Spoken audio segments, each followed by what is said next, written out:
A warm welcome to Business Today. Good evening. Many thanks for joining us. I'm Joram Paul Sonko with Winnie Wins and Akauchi for the sign language interpretation. But first, let's have a look at our top stories.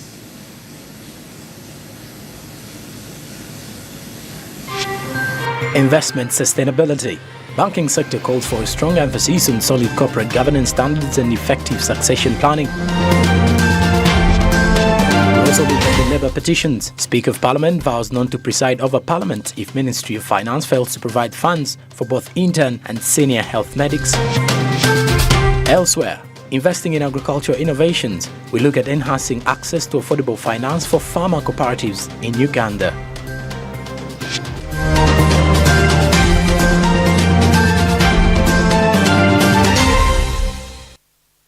And well, we'll kick it off with investment sustainability. The banking industry has emphasized good corporate governance principles and robust succession planning for the continuity of family-owned businesses. According to them, when you come to think of it, 50% of businesses globally have a succession plan. Pedersen Mumbere reports. In order to ensure the survival of family-owned businesses, the banking sector has called for a strong emphasis on solid corporate governance standards and effective succession planning. Simon Tolome, the Chief Operations Officer at I&M Bank, asserts that it is crucial for the banking sector that the businesses they support possess solid governance for sustainability. I think for us in the banking industry, one of the things that we ascribe to and would encourage all our customers to have is good governance principles and good succession planning. When it comes to banking, as you all know, banking is about receiving deposits from customers and lending this money to customers who may require to boost their businesses in terms of finances. So it comes in very handy for us to ensure that the organization that we are lending to has got good succession planning, because that enables us to know that this organization that I'm going to lend money, say for instance for 7 years, is going to continue in existence as a result of change in leadership.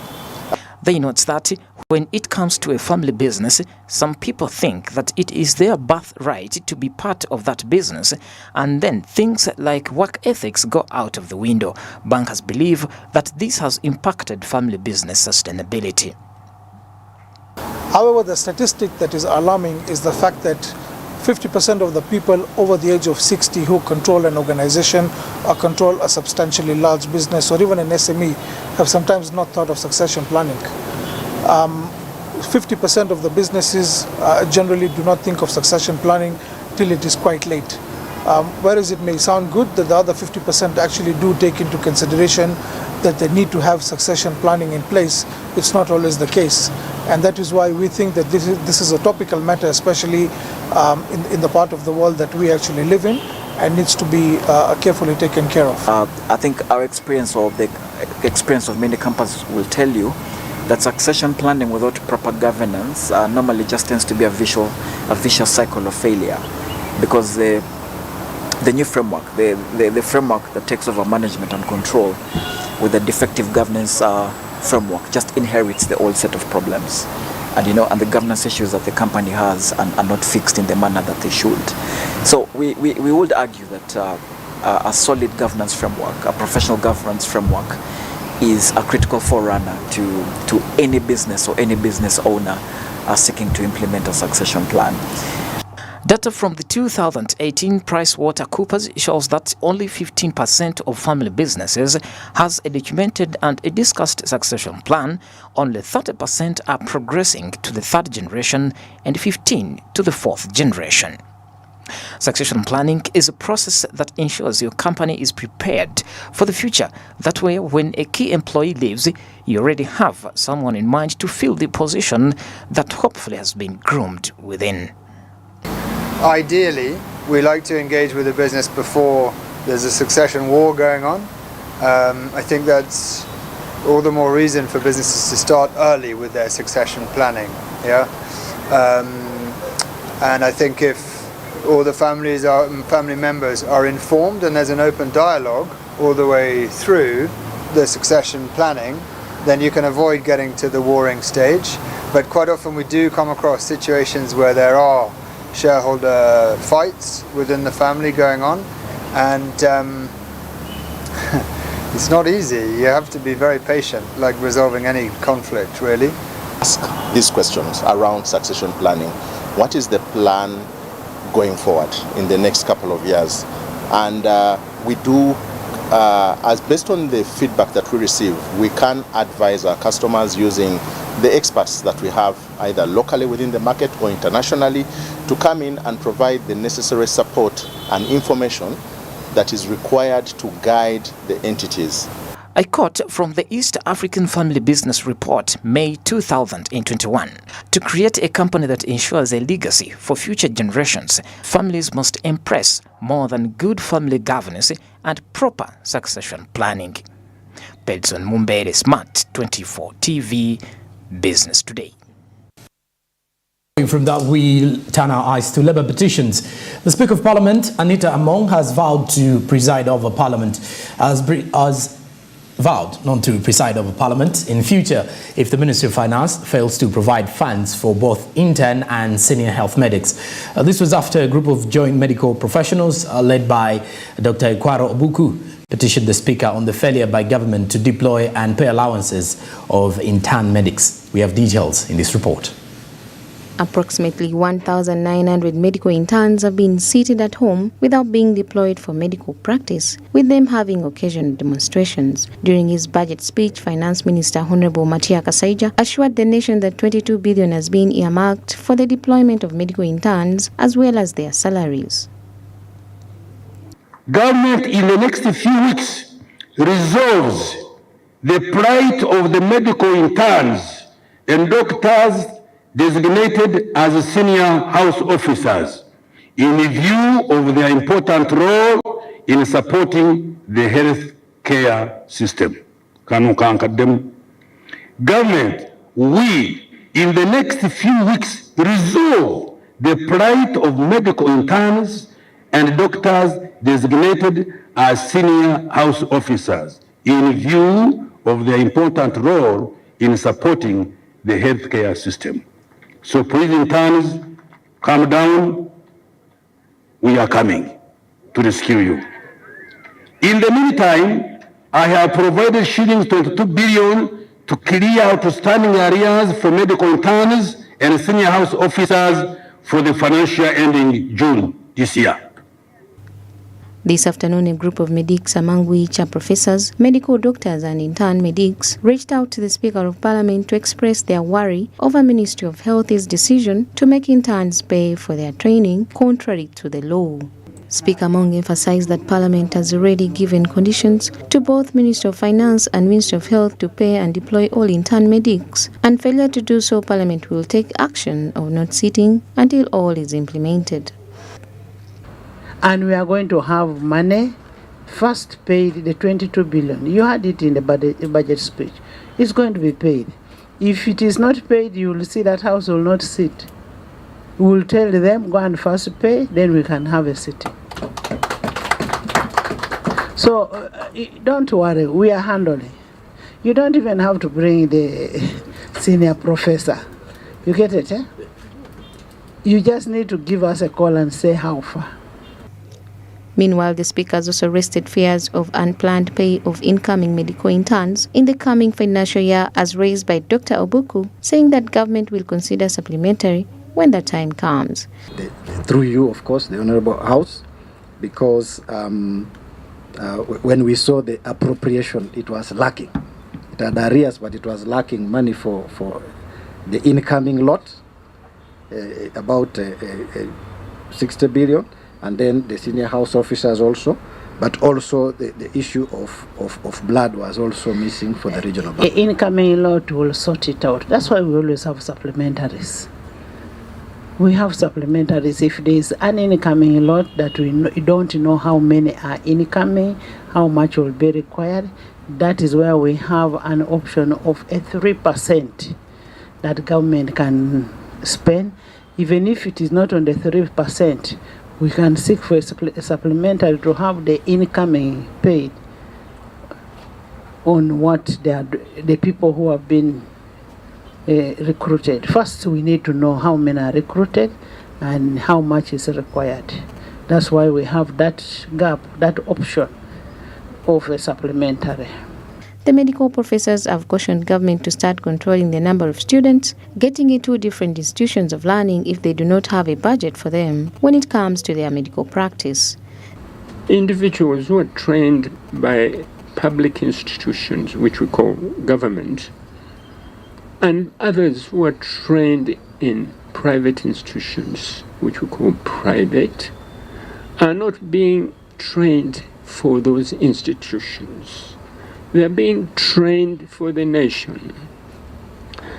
Government has a role, and I think is performing, I'm concluding soon, performing its role through the arm of National Educational Council to control the numbers if there's an unrest in government about the budget being exceeded, not to allow every institution to start training without the arm of government approving and ensuring that they will kind of meet the needs of the nation and not do it in excess so that the government's financial section suffers the burden of an excess number of personnel having to be financed.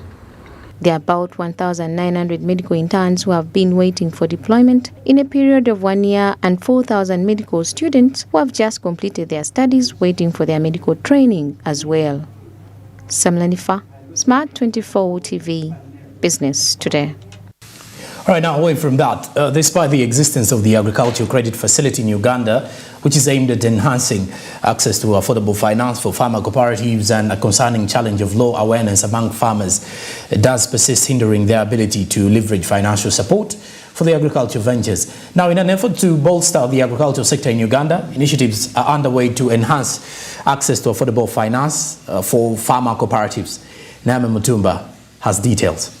The Agricultural Credit Facility was introduced by the government with the aim of providing accessible and affordable credit to farmers across Uganda. This initiative was intended to address the financial challenges faced by farmers and support them in enhancing agricultural productivity, expanding their operations, and ultimately improving their livelihoods.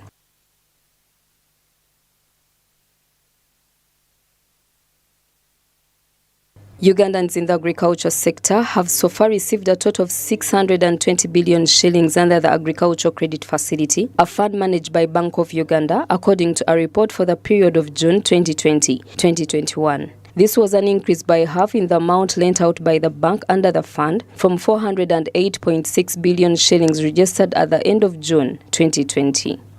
Despite its potential to uplift the agricultural sector and contribute to economic growth, many farmers are still unaware of the opportunity it presents. This knowledge gap is preventing them from accessing the financial resources they need to invest in their farms, purchase quality inputs, and adopt modern farming practices. The agriculture credit facility. You saw only 3 people knew about it. So for the banks, they are quiet. But the agriculture credit facility is supposed to assist the cooperators to get money for agriculture cheaply as opposed to commercial loans. Because when they get this money for agriculture, the government is saying, you banks, we're giving you money, extend it to the farmers. During the engagement with stakeholders, vanilla farmers have voiced their concerns over the challenging price depreciations that are affecting their livelihoods and the sustainability of vanilla industry. The price depreciations in the vanilla market have attributed to several factors. One of the main causes is the increase in global vanilla production, particularly in countries like Madagascar and India, which has led to a surplus in the market. This surplus has subsequently driven down the prices, making it challenging for Ugandan vanilla farmers to sustain their operations and earn a fair income. Which is a cobweb, it doesn't have a stable market. 2 years back, vanilla was around 300,000 per kilogram. But when you go to Katerra now, it is at 30,000. What happened last season is that farmers cut coffee and planted vanilla when it was at 300,000 per kilogram. Because the prices depreciated to 30,000 per kilogram, they also cut vanilla and started planting coffee. This is how our challenge may be more of financing also. The banks are here. Just yesterday, I spoke to Equity Bank about the Agriculture Credit Fund. And I think one thing I was asking was, for instance, a fence. Like I have like 3 acres where I would think fencing it would be good for me. Now, if, for instance, I'm going to do vanilla, because we have known that vanilla has been in Uganda, in Mukono for many years, and one thing is that the farmers would have to sleep in their gardens because of theft. Agriculture plays a vital role in the country's economy, employing a significant portion of the population and contributing to export earnings. By investing in agriculture innovations, such as modern farming techniques, value addition, and market linkages, stakeholders believe that financial inclusion can be further enhanced, driving sustainable development. Trading bit, but let's first concentrate on our product as a farmer. You know, when you have your product and you have your innovation and you're sure about quality, you can even do away with the middleman. But now they are desperate because, like for example, a whole parish or a whole district is growing the same way. So somebody can come and actually take advantage. But when we start innovation, we'll also have control over our markets. At the moment that the lack of innovation kind of a block the glass ceiling that you need to break as a country, and you can break it any moment by adapting small version of technology. About the cost of technology, yes, it costs money, but you can find somewhere a simple version that can make your growing field crop be better by simple things and not by having the most innovative things. Simplicity in agriculture are the key factor for success. As cooperators, let's come back to our home. Let's have all of these financial institutions here today. Let's have Bank of Uganda. Let's have a SERI that motivates agricultural financing. Let's have everybody in the room to discuss and look for possible mechanisms on how to create affordable and appropriate financing. And that's why we are here. According to the report published by the financial sector deepening on the state of financial inclusion in Uganda between 2021-2022, almost 6 in 10 Ugandan adults, approximately 57%, have access to financial services through formal or informal deposit-taking financial institutions. Despite the existing number of cooperative farmers, a larger proportion of Ugandans still lack access to affordable and appropriate financial services. This calls for immediate redress by all stakeholders. Naomi Mtumba, Smart 24 TV, Business Today. And our focus now turns to digital registration for the automobiles. The Kampala City Traders Association and the E-Traders Association have petitioned the government, expressing concern about the impending enforcement of the introduction of a new digital system on new motorcycles and vehicles at the beginning of July 2023. The high cost for processing a new number plate on new vehicles ranges from 50,000 Ugandan shillings to 713,400 shillings, which is likely to have an adverse impact on the economy for imported vehicles. Samuel Kirimunda compiled the report. Following the implementation of the new digital system in the laws and regulations governing transportation and road safety, the Ministry of Works and Transportation has proposed strict requirements on new motorbikes and cars with tracking number plates, which will be expensive for the general public and traders. To prevent insecurity in the nation, the business community urges that there is need for a widespread sensitization and education about the new technology application that aims to follow people and identify their movement through the cameras.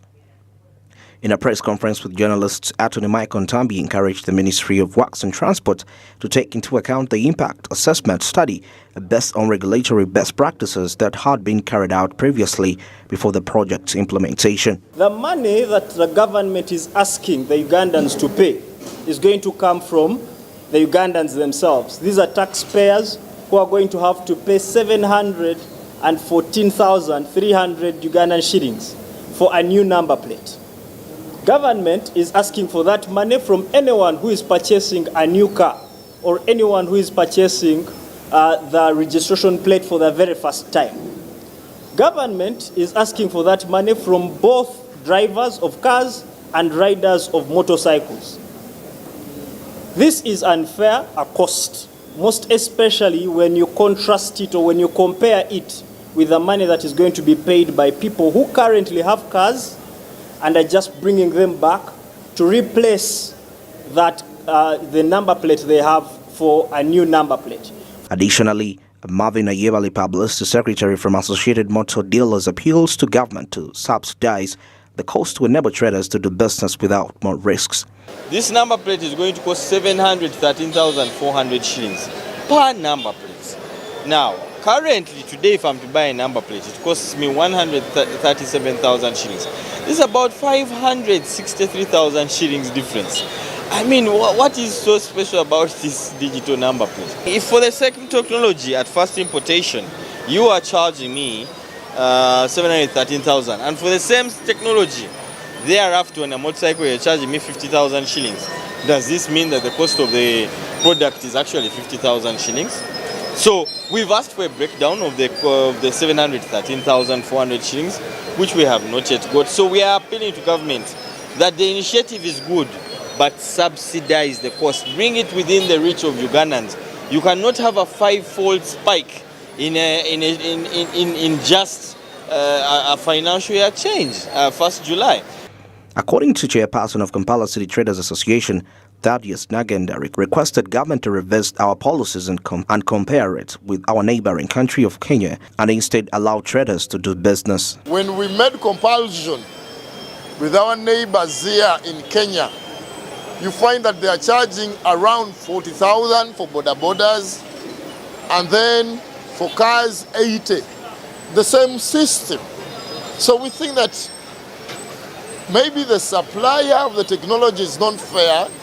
Secondly, we have our comrades from Chiseka who are dealing in these gadgets like the tracking devices. So they're going to be out of business. We cannot compete with the government. So they need more time to make sure the current stock is sold out so that they can embrace the government one, and even they can go into partnership with the government. So we think that there are more engagements which are needed to make sure that the exercise becomes a success. And rushing it raises so many questions. Kampala City Traders Association petitioned the government for rushing with this new technology without having more engagements with sector players, which they say will affect the businessman in competing with the government. Andrew Barije, Samuel Chirimunda, Smart 24, Business Today. All right, now we focus our eyes to the support to women in business.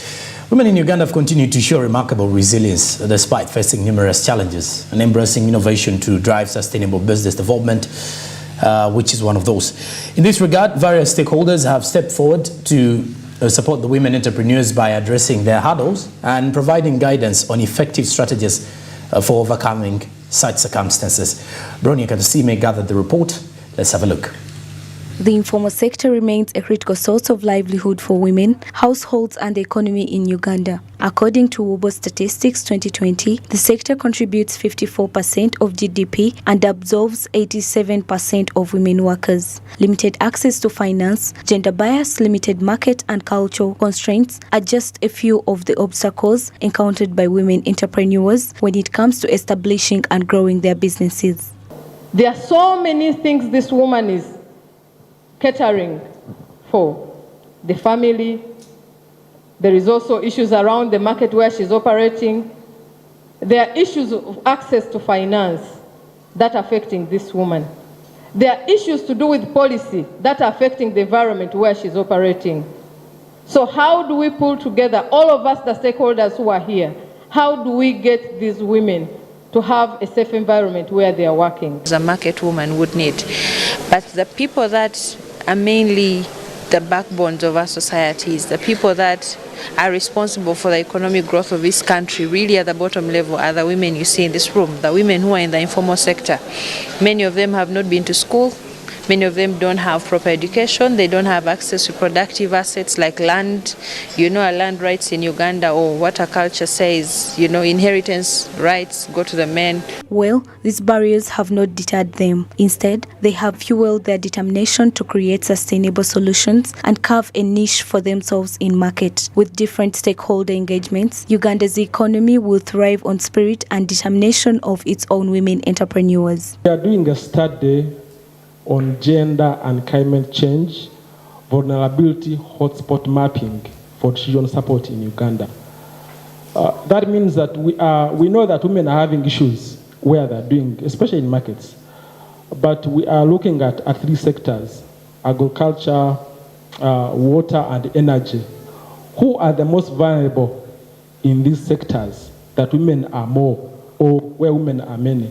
So we're doing a study, we're covering the entire country, and we think that by December we'll have a report that will inform the government on who are the most vulnerable. For example, if you look at women, which district has been less funded, which district has been highly funded. If we can equip these women with education, with training, give them access to capital, access to productive assets, equip them to speak for themselves, stand for themselves, I think all those skills would go a long way in helping us uplift the women. According to the National Trade Policy through Ministry of Trade, women are encouraged to trade out of poverty into wealth and prosperity, represented by growing numbers of women-owned businesses. And when it comes to sustainability, I think the number of women have really remained in the market for quite longer than men, who have a number of issues and other things also to look at.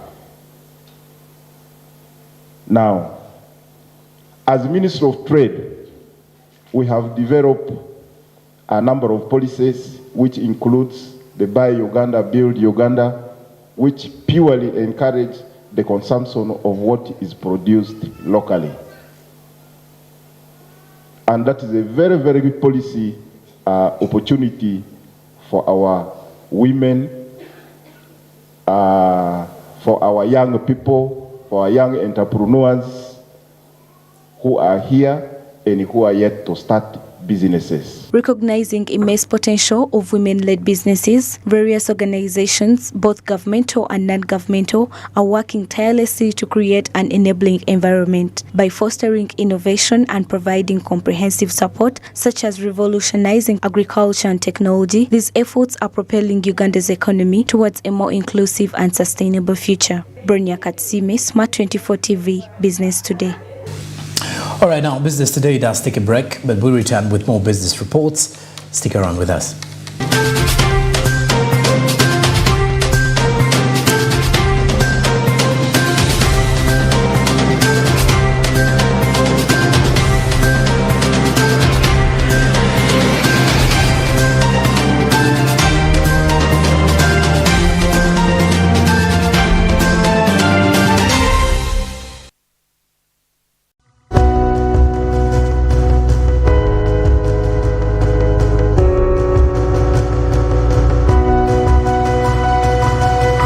Smart 24, driving business.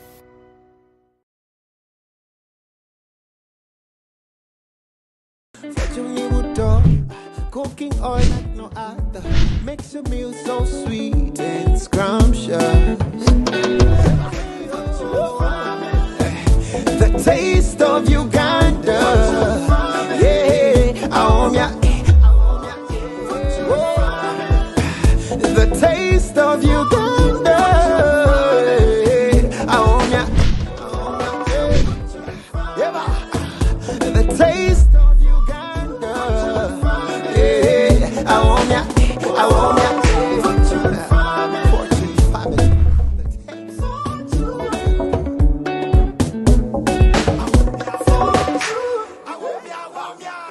Waliwo abagamba nti okuyiiya emizannyo si muzannyo, olina okwewaayo n'okukkiririza ennyo mu kyoyiiya. Olina okubaayo n'omuntu akuyambako.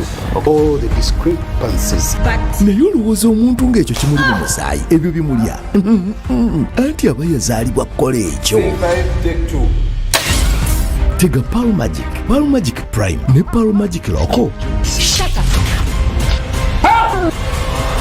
sigala ng'oyungiddwako olabe engero zaffe ennyuvu nga bikoleddwa mu ngeri eyaffe ey'ekinnansi. He must be rich, tall, handsome, from a respectable family. He must have a maid because at our home we do not work. Conductor Masao. Owa, obadde olobye ku ssimu? Yamunange anti yo TV enkolera. Nyumirwa omulembe omupya ogujjudde ebisanyusa omuli emikutu gya TV egisukka mu 8 n'egya radio nga kwotadde ne zifirimu ng'osinziirira wonna w'oli. Genda mu App Store oteeke app ya GOTV channels ku ssimu yo olwo onyumirwe ennaku 3 ng'olabira bwereere ewatali kukozesa data. GOTV channels.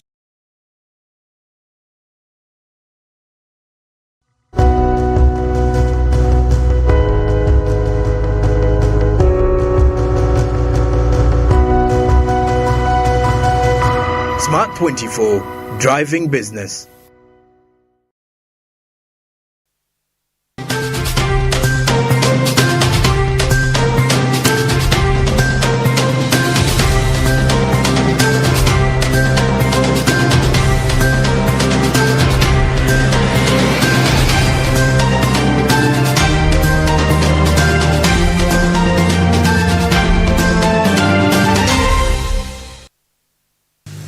We'll be back from the break. You're still watching Business Today. And now we turn our focus on the post-budget assessments. Following the reading of the national budget, post-budget dialogues have continued to take place to break down the various allocations ahead of the next financial year. And it's behind this background that today a high-level dialogue on the issues affecting the East African community around harmonization of trade and debt sustainability was held in Kampala. We have details in this report. Hosted by Siatini Uganda, the dialogue attracted key stakeholders including private sector players, civil society organizations, Uganda Revenue Authority, as well as senior government officials that attended both physically and virtually. The dialogue was looking at how to address the issues of debt and tax harmonization within the East African region. We discussed, for example, that on the issues of tax harmonization. There are issues which came up to see that the taxes of the region are harmonized so that they don't hurt our private sector, they don't hurt people who are trading within the region, they don't hurt the cross-border traders who are also here. So those issues were discussed, were addressed, because the private sector also had so many questions, but they were answered by URA, Revenue here, by the Ministry of Finance, but also because online we had some officials from the East African community. So all these issues were addressed, they were raised, and at the end of the meeting we agreed that because this meeting was a sort of a platform, to inform people that out there is a community, that there is a market out there. We can be able to trade, we can be able to engage. Uganda finds itself in a tricky situation in the sense that the debt is already at levels where it is constraining the budget, as the good portion of the revenue collected ends up into debt servicing, and so addressing the balance of trade, especially for the regional players, is still a big concern. And there's been a lot of conversation of import replacement. But you want to look at what can you replace, what can Uganda sell. Even before you talk about import replacement, how can we increase our exports? Because when you look at where we import from, a good portion of our imports, over 30%, is literally coming from two countries, China and India. So what is it that we're picking from China and India? Is that something we can do here? That becomes quite a problem, because we're still importing drugs, we're importing vehicles, we're importing machinery. Fine, we also import mobile phones, which we also need, because now they are doing a lot of business, they are no longer a gadget. These are things we may not replace easily. Now you want to say, if our import bill continues at $7 to $7.5 billion per year, what can we sell? Our exports are still stuck at about $4 to $4.5 billion. So it is a big difference of about $3 billion as a shortfall. Can we increase on our exports to whosoever is buying from us? And a lot of our exports are still agricultural products and then some manufactured, light manufactured. But main thing is it's within the region. most taxes in the region are not uniform, which is likely to increase the cost of conducting business. The only tax that has been standardized at a rate of 30% is the income tax, which was suggested in the budgets for Kenya, Uganda, Tanzania, and Rwanda. The implementation of the remaining taxes, such as value-added tax, varies, which has an effect on cross-border commerce. All right, now, elsewhere, Parliament of the East African Legislative Assembly in Arusha, Tanzania, has urged the Council of Ministers and the Republic of South Sudan and Burundi to expedite and explore strategies on air taxes and the cost of traveling in the East African community and able to liberalize air services to promote development of safe, reliable and profitable air service transport. This report was compiled by Samuel Kirimunda. Civil aviation authorities have been grappling with many challenges that eliminate the development of air service industry in Africa. Honorable Suleiman Shabal, the chairperson of the Committee Communication, Trade and Investment on the oversight of the Civil Aviation Safety and Security Oversight Agency, delivered a report to the East African Legislative Assembly Parliament in Arusha, Tanzania, and commended the Council of Ministers for adopting the mechanism to ensure safe and affordable air travel. Recommends to the Assembly to urge the Council of Ministers to urge the Republics of South Sudan and Burundi to expedite the enactment of Civil Aviation Act to enable the establishment of a strong state safety oversight system.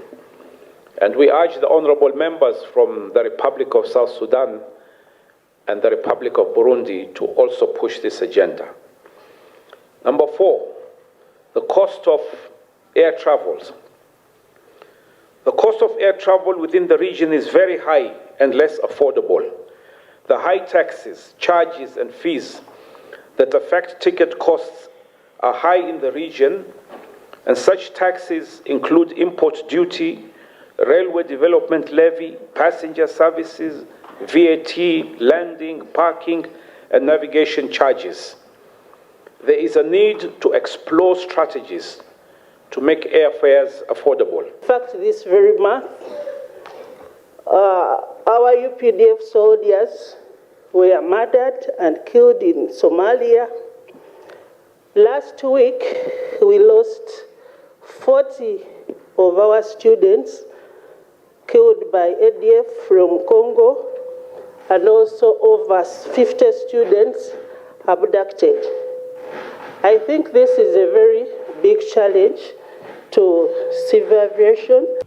According to Article 92 of the East African Treaty, partner states are required to make air transportation services safe, effective, and profitable. As a result, it is crucial for the region's aviation industry to adopt common policies for the development of civil air travel while harmonizing civil aviation laws and regulations, coordinating efforts, and cooperating to maintain high security.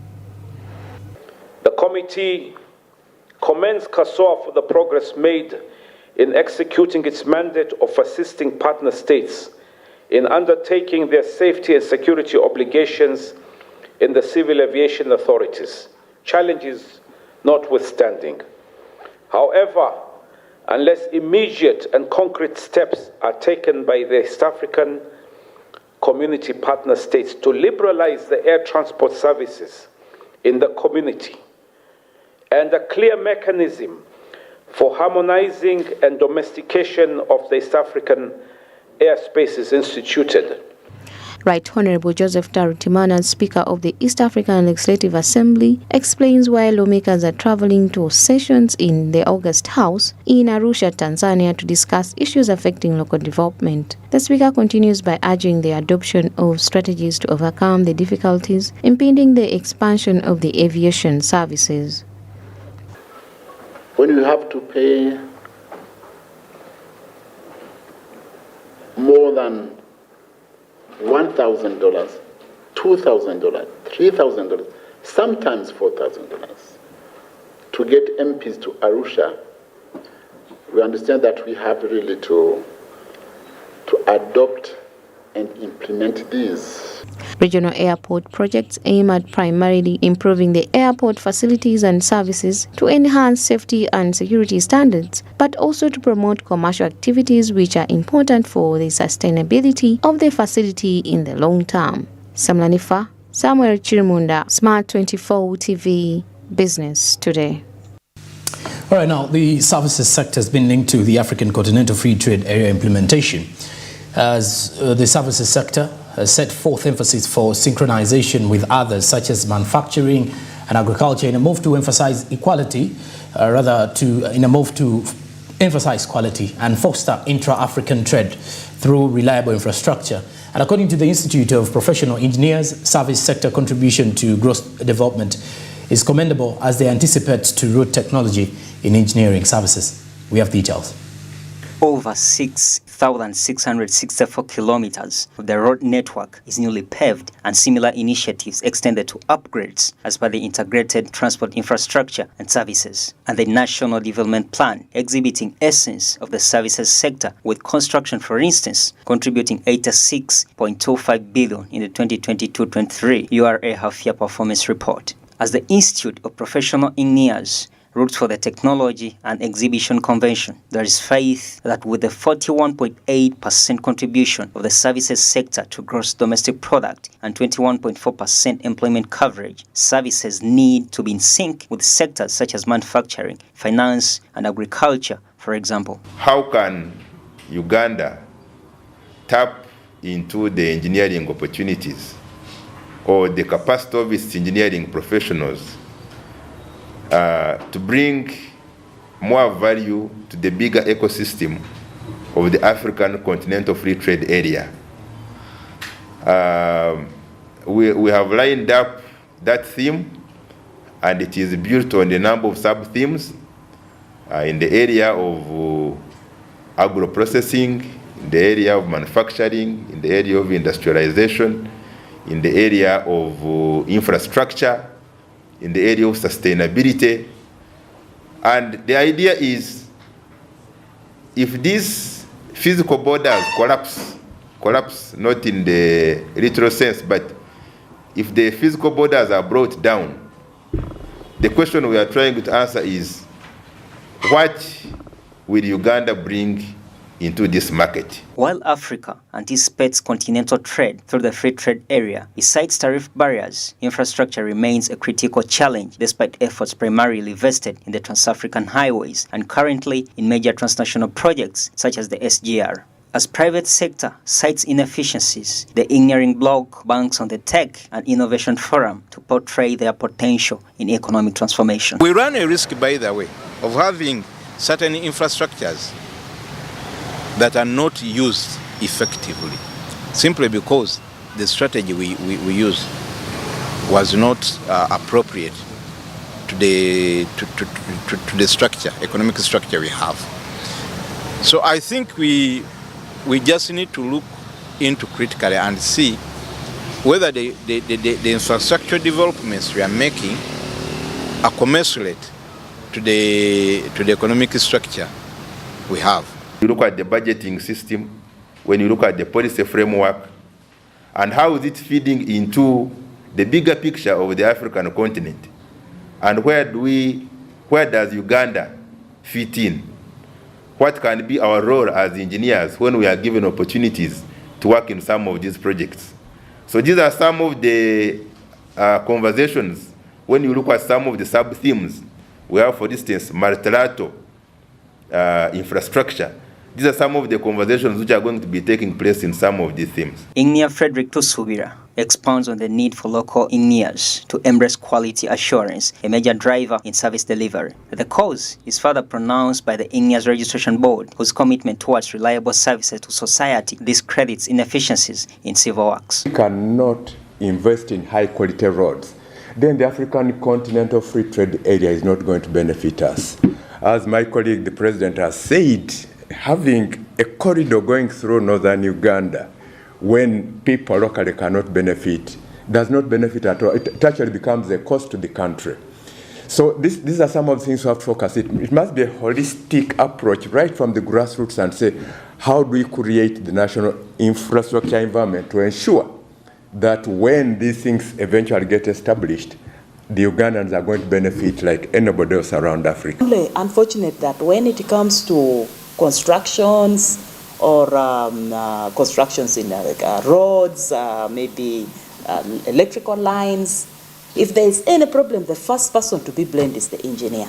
But there are other things. Have you given them enough money to do the work? Because like right now, the economy is already challenged. Then the issue of the wetlands. Have we done the right processes? And that's where we are asking, use the professional people. Use the professional engineers, use the professional architects, so that what you're doing, all the feasibility studies are done correctly. From the development plans, infrastructure upheaval has been fronted as roads, aviation, and marine infrastructure, plus the rail network, remain pertinent to trade growth within and outside the East African region. Ivan Tibenkana, Smart 24 TV, Business Today. And we now come to the end of our bulletin tonight. But before we close up the broadcast, let's have a recap of our top stories. Investment sustainability. Banking sector calls for a strong emphasis on solid corporate governance standards and effective succession planning. We'll also be taking Labour petitions. Speaker of Parliament vows not to preside over Parliament if Ministry of Finance fails to provide funds for both intern and senior health medics. Elsewhere, investing in agricultural innovations, we look at enhancing access to affordable finance for farmer cooperatives in Uganda.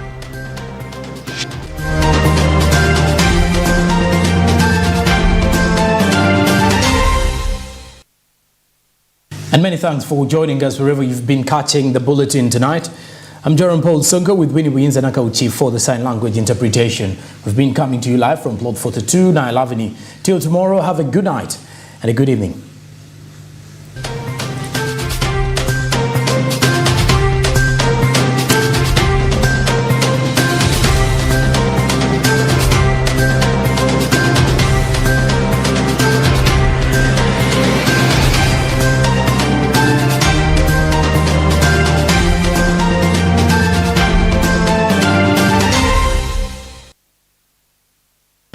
Up next on Smart 24 TV.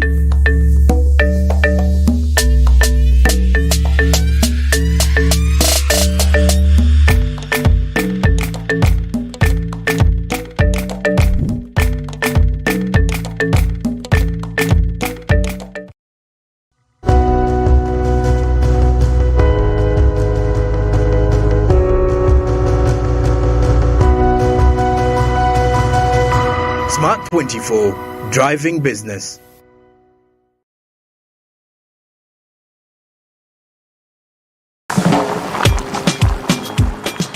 Chinayu chinyumira. Whether it is Katogo, Chikomando, Rolex Majasa to Nyanya Mbisi. Man, wherever I am, I enjoy Chinayu with your TV channels on my phone. Enjoy a new world of entertainment with over 80 TV and radio channels, plus movies from wherever you are. Download the YoTV Channels app from your app store and enjoy 30 days of free streaming with MTN. YoTV Channels. Waliwo abagamba nti okuyiiya emizannyo si muzannyo olina okwewaayo n'okukkiririza ennyo mu ky'oyiiya olina okubaayo n'omuntu akuyambako naye olowooza omuntu ng'ekyo kimuli mu musaayi ebyo bimulya anti aba yazaalibwa kukola ekyo tega Pearl Magic Prime ne Pearl Magic Loco sigala ng'oyungiddwako olabe engero zaffe ennyuvu nga bikoleddwa mu ngeri eyaffe ey'ekinnansi. Say goodbye to paperwork and travel costs. Now every MTN customer can register to invest in securities anytime and anywhere with Zabu in a few simple steps. Step 1. Dial *292#. Step 2. Select option 1. Register with Zabu. Step 3. Enter your full names. Step 4. Enter your national identification number. Step 5. Enter your national identification card number. In 24 hours, you will receive an SMS confirming your registration. Congratulations, you are now ready to invest.